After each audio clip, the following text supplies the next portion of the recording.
You have one of the greatest debuts in WWE history. We've all seen what happens after the countdown and you come out in the promo with The Rock.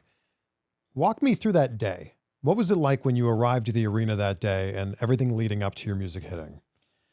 So that was Rosemont Horizon Allstate Arena in Chicago, and it was my first show. I'd been to Detroit to watch Sunday Night Heat the night before, just to be around the set and the guys and everything. But my very first WWE show was Chicago, and Jesse Ventura was there. He was they were using him as the guest ref at SummerSlam, and he was there, which is funny because he influenced me when I was a kid. Another long story short is he played in a celebrity hockey game that my dad played in, and he gave me some advice and kind of really gave me some cool tips. And I saw him that night in '99, and I was like, "Hey Jesse, Chris Jericho," and he gave me some tips in Winnipeg, and he was like, "Oh, no, another Jesse Ventura success story." Kind of like jobbed me out, and I was like, "Oh, okay." He told you to stay in school, right? Yeah. Right? He did not. Well, he said get a backup. Yeah, Right. he said get something to fall back on. So, which I did. I went to got a journalism degree specifically because of Jesse. We're friends now, but I remember like fuck, like dude, whatever. So I go there, and I remember we didn't have a rehearsal, which is crazy to think. The Rock and I and Vince Russo kind of went to a back area, came up with some ideas. I remember Rock came up with the Y2J KY jelly up your ass or whatever. There's the Juventud Guerrera line in there as well. So that was both. That was both Rock's. Those were both Rock's ideas. Yeah. So we just went over it ourselves, and then I saw Vince before, and I had the hair up in a ponytail there, and I had the kind of the Billy Goat Scruff beard. He looked at my hair, interesting hair. I said, "Well, it's Cheap Heat, brother," or something like that. And he's like, "Indeed." And I remember I said, like, "Is there anything you want me to do?" And he said, "No, I'll be watching you like a hawk. If there's anything that I don't like, I'll tell you." Which he never told me anything. And I did find out afterwards he didn't like a lot of things that I did, but never said a word, of course. And then I remember just like when the idea came up for the countdown clock, which we'd been doing for about a month before on Raw, when the idea came up to end at 0 during the Rock's promo, which was Vince's idea, I was like, it doesn't get any bigger than that. The Rock was the number one guy in the company at the time, probably still is now. But to have that interrupt him was like, damn, dude, like here's your teed up chance at hitting a home run.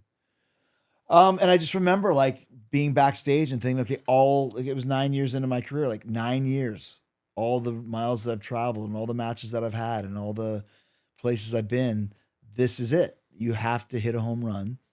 If you don't, this could be the end. You've been waiting 9 years to debut here. And that was kind of it. And then once the countdown went, people were going crazy because even though there was no internet at the time, people just knew it was me. Like, I think it was almost like half the people made signs that said Jericho on it. Yeah. They just knew. They knew it was me. It might have been the earliest days of the internet. As a matter of fact, it was, but I don't know how many people were actually reading it. But people knew. And when it hit 0 and then the whole thing came on with the chick dancing and the music and then Break the Walls Down with Jericho in the biggest letters you've seen. Like if I'm an inch tall, they're like 8 feet tall. Yeah. And that was it, man. And just away we go. Did you sit backstage going, man, I hope these people watch WCW? No, because I knew that they did because the Monday Night Wars was still very big. But I think anytime you go to a new company, you never know, are people going to care? Yeah. Is this as much of a big deal as I've been told it's going to be?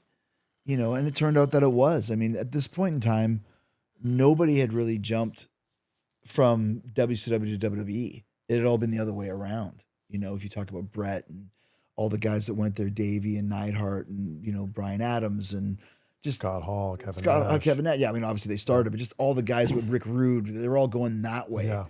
And that Big Show had come in February, but besides him, I was the first big name to come over, and I wasn't even really a big name, but that really showed me right there how perception and how you get booked and the positions you're put in make the biggest difference. Yeah. Yeah. That changed your career. It really did. I mean, right at the very beginning, I was slotted as a top guy. Now, after that, what people forget about that night is later on that night, I interfered in a Billy Gunn Rock match almost as a secondary player. So I came in at the highest of levels, and then you saw me again later on that night involved in the finish. It might have been causing Rock to lose, which wouldn't be secondary player, but it wasn't like that was the only thing I did. I did something else that night. And then I kind of just started a slow downhill fall, because that's WWE. You get brought in at a big level, and then the dust settles, and then you have to prove yourself, and you have to earn your respect. Everybody's gone through it. Name me any top guy that ever existed in WWE, and you'll see the same thing happens. Nobody starts out on top and stays there.